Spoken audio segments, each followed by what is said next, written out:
안녕하세요. 경제적인 토크쇼 첫 번째 날입니다. 오늘은 맛보기로 제가 NGO 단체에 대한 강연을 하도록 하겠습니다.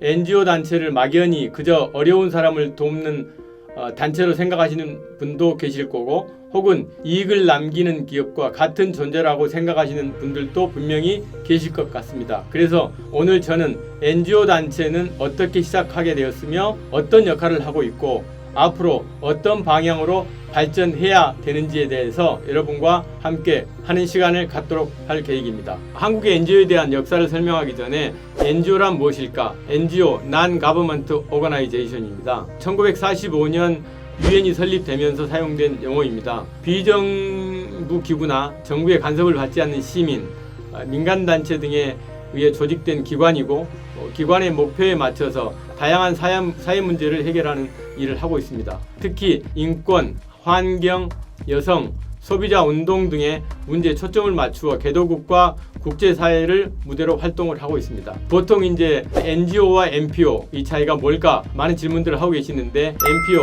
비영리 민간단체라고 이야기할 수 있습니다. NPO는 자발적으로 활동하는 각종 시민단체를 일컫는 말인데, 혹자는 NGO는 NPO 하위 개념으로 이해하기도 합니다. 이러한 NGO의 역할이 어떤 것일까? 크게 보면 약 세 가지로 볼 수 있을 것 같습니다. 민주시민교육의 실행자이기도 하고, 자원봉사, 공공서비스의 생산자, 또 이타주의 실천자, 이렇게 볼 수 있을 것 같습니다. 굿피플, 기아대책, 그린피스 이런 것들이 있는데요. 두 번째로 넘어가서 한국의 NGO에 그러면 역사나 기원을 좀 살펴보도록 하겠습니다. 조선시대 노동력 교환을 위한 자발적인 결사체 조직으로 등장을 했습니다. 19세기 말로 보면 전 근대적인 사회 체계가 붕괴되고 식민시대의 시작이라는 혼란스러운 사회 분위기에서 NGO가 초기적인 형태로 나타났고, 20세기에 들어서는 우리나라 NGO의 효시가 되는 한국의 YMCA, 흥사단이 등장한 것을 역사를 볼 수 있을 것 같습니다. 시간대별로 한번 살펴보면 1910년에서 1920년대 이때는 주로 신문화 교육 활동이 진행이 됐었고, 이때는 민족의 정체성을 찾고 일본의 식민지 시대에서 독립심을 고취하는 이런 것들이 가장 현안이 됐었고, 이러다 보니까 민중계몽 활동 위주로 전개가 되어 왔습니다. 1913년에 흥사단이 설립이 되었었고, 1919년 천도교 청년회가 설립이 됐었고, 1920년도에 한국불교청년회, 각 종교단체별로 이러한 NGO를 설립해서 활동을 시작하게 됐습니다. 1950년에서 1970년대 역사를 좀 살펴보면 이때는 산업화가 진행됐던 시기이기도 하죠. 또한 군사 독재가 지배적인 시기였던 때입니다. 그래서 군중 집회를 하기에는 대단한 많은 제약이 있었고, 따라서 NGO의 발전에도 대단히 어려움이 있었던 시기입니다. 1950년대는 주로 농촌 계몽 활동, 문맹 퇴치 이런 운동들을 전개를 해왔었고, 1960년대에는 6.25 전쟁을 겪으면서 침체된 한국 사회에 어떤 발전 가능성을 고취시키는 이런 활동들이 지배적으로 이루어져 왔었습니다. 1980년대로 들어오면 드디어 이제 환경 문제가 사회 문제로 대두를 하게 됐었고, 인구는 도시로 계속 몰려들기 때문에 도시 집중에 대한 문제 어떻게 해결할 건가. 그 다음에 이제 환경 문제와 더불어서 주민 자치운동, 주민 공동체 운동들이 전개가 되어 왔었습니다. 그래서 1980년대 후반에 그러한 대안으로 경제정의실천 시민연합이 등장하게 됐습니다. 경실련이라고 이렇게 부르죠. 이 경실련이 사회개혁과 정부 정책에 대한 비판, 동시에 합법적으로 정책에 대한 대안을 제시하는 이런 시민 NGO로서의 역할을 하게 됩니다. 1990년대 들어와서 이때는 NGO의 르네상스 시대라고 할 수 있을 것 같습니다. 경제는 개방화돼 있고 정보통신의 혁명, 이렇게 해서 국가의 통제 능력이 과거의 독재 정권 때보다는 상당히 약화되어 있는 이런 시기였던 것 같습니다. 따라서 시민들의 참여와 관심이 증대가 됐었고, 시민들이 자발적인 결사체를 만들어서 폭발적으로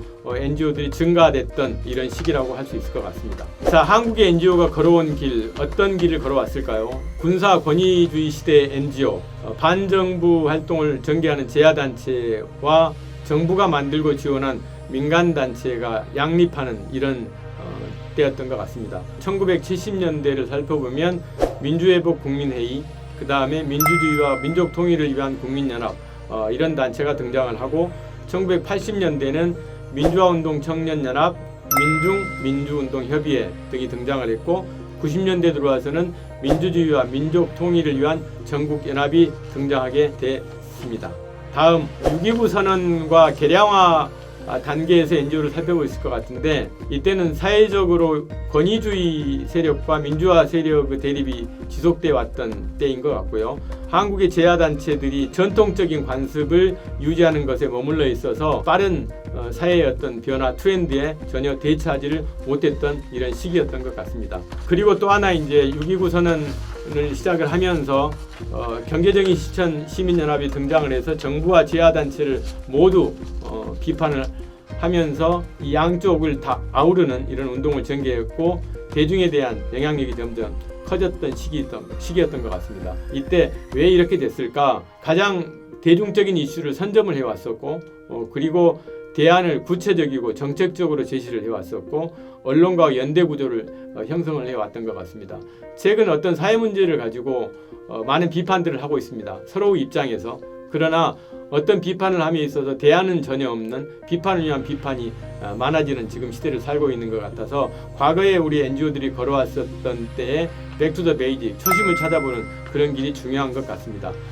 그리고 이제 NGO가 어떤 정립의 길을 이제 걸었던 정립 단계를 한번 살펴보면, 이때 당시 YMCA, YWCA, 흥사단, 한국여성단체연합, 환경운동연합 이런 것들이 들어서면서 대표 NGO들이 나서서 이제 한국의 NGO를 정립하기 시작을 해왔었고, 특히 이제 민간단체의 새로운 방향을 제시한 경실련이 등장했던 것이 정립 단계의 NGO라고 볼 수 있을 것 같습니다. 그러면 심화 단계로 넘어오면 이 NGO들은 어떤 모습을 갖고 왔을까? 주로 보면 이때는 풀뿌리 단체 치료비 지원 사업을 했던 동물자유연대도 등장을 했었고, 그 다음에 각 지역별로 보면 자발적으로 풀뿌리 단체들이 많이 설립이 돼서 활동을 시작을 했었고, 또 하나는 이제 주민들의 삶의 질을 높이기 위한 목소리들이 계속 커져왔었고, 어떤 활동을 함에 있어서 검증 과정을 거친 이런 활동가들이 등장을 하고, 점점 지역 주민들의 요구가 반영되는 활동들을 수행해왔던 게 심화 단계라고 볼 수 있을 것 같습니다. 지금까지 살펴왔던 한국의 NGO들의 모습, 앞으로의 발전 방향이 어떻게 될까? 한국의 NGO들이 이제 나아갈 방향은 많은 전문가들이 이야기를 하고 계십니다. 근데 결국은 NGO는 투명성, 결국 그 후원자들에 대한, 후원자가 보내준 성금을 가지고 어떤 사회적 가치를 만들어내느냐, 이런 게 관심이 대단히 많은 것 같습니다. 지금 코로나 전국을 맞이하면서 각 NGO들이, 대형 NGO는 모금이 상대적으로 커졌지만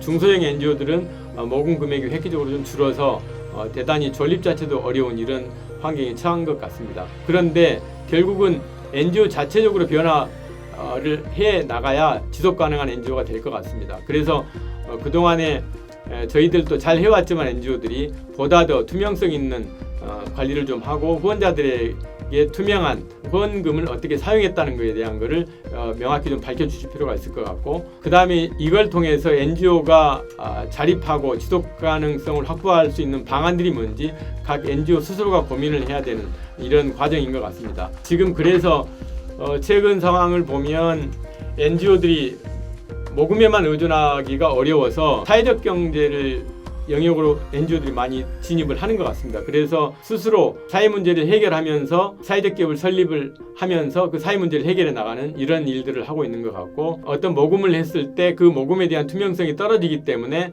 어떤 회비 성격의 그런 후원금을 전혀 내지 않는 이런 분위기들이 많은데, 결국은 NGO들이 투명성을 어떻게 확보할 거냐, 어떻게 해서 이걸 후원자에게 보여줄 거냐 하는 것들이 제일 관건인 것 같고, 그 다음에 이제 각 NGO들이 가지고 있는 빅데이터, 후원자들에 대한 다양한 데이터를 갖고 계실 텐데, 그러한 빅데이터를 가지고 빅데이터를 세그멘테이션을 해보고, 후원자의 성향, 또 후원 기간 이런 거에 따른 차별화된 후원자 케어 프로그램이 필요하지 않느냐, 이런 것들이 좀 반드시 필요할 것 같고, 제일 중요한 거는 저는 그런 생각을 합니다. 비영리 기관이지만 구성원들은 미션 오리엔트된 활동들을 정말 열심히 하고 있습니다. 물론 비영리 기관에 있는 종사자들은 급여는 대단히 낮은 수준이지만 미션을 가지고 열심히 활동들을 하고 있어요. 비영리 조직에서도 기업가 정신을 가지고 조직의 발전에 위한 노력을 좀 해야 될 것 같아요. 더 이상 우리는 비영리 기관의 전문가 이전에 하나의 기업가로서의 어떤 이 비영리 조직을 생존을 위해서 변화 관리를 좀 하고 혁신적인 방안을 좀 제시를 하고 이런 노력들을 해야만 비영리 단체들이 앞으로 자립할 수 있는 거 아닌가 이런 생각이 듭니다. 짧은 시간이지만 한국 NGO의 역사 그 다음에 앞으로의 나아갈 방향 간략하게 설명을 좀 드렸는데 앞으로 이 초대석에 많은 비영리 기관과 관련된 전문가들을 모시고 많은 대화를 좀 나눠볼 생각입니다. 그래서 여러분들도 NGO에 대한 관심도 가져주시고 시청자 여러분께서 정말 착한 소비, 윤리적인 소비를 통해서 이런 사회를 바꾸는데 하나의 한 축을 좀 담당해 주셨으면 좋겠습니다. 감사합니다.